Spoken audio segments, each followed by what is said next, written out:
আজকের গল্পের নাম শিয়াল আর বোকা বাঘ। এক সময়ের কথা, এক বনে থাকতো এক চালাক শিয়াল আর এক বোকা বাঘ। শিয়াল ছিল খুব চতুর আর বাঘ ছিল শক্তিশালী কিন্তু একটু বোকা।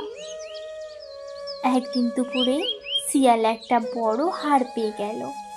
সে খুব খুশি হয়ে বসে বসে খাচ্ছিল। এমন সময় বাঘ এসে গর্জে উঠল, এই হাড় আমার চাই, আমি জঙ্গলের রাজা। শিয়াল তখন মনে মনে ভাবে, এবার আমি কি করব? আমাকে তো কিছু একটা বুদ্ধি খাটাতে হবে। শিয়াল তখন ভয় না পেয়ে বলল, হ্যাঁ হ্যাঁ, তুমি তো রাজা, কিন্তু জানো এই হাড়টা রাজা বাঘের জন্যই আমি রেখে দিচ্ছিলাম, কিন্তু একটা সমস্যা আছে। বাঘ তখন চমকে গিয়ে জিজ্ঞেস করলো, সমস্যা? কি সমস্যা? শিয়াল খুব ভাব দেখিয়ে বলল, এই হাড়ে এক রাক্ষসের ছোঁয়া লেগেছে।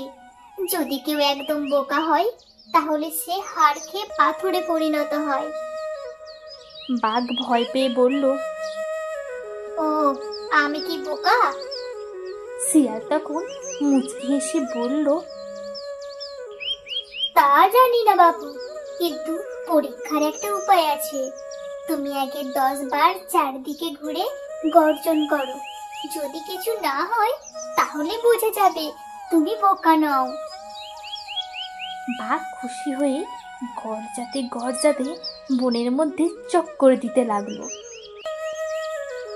আর সেই ফাঁকে শিয়াল হাড় নিয়ে পালিয়ে গেল।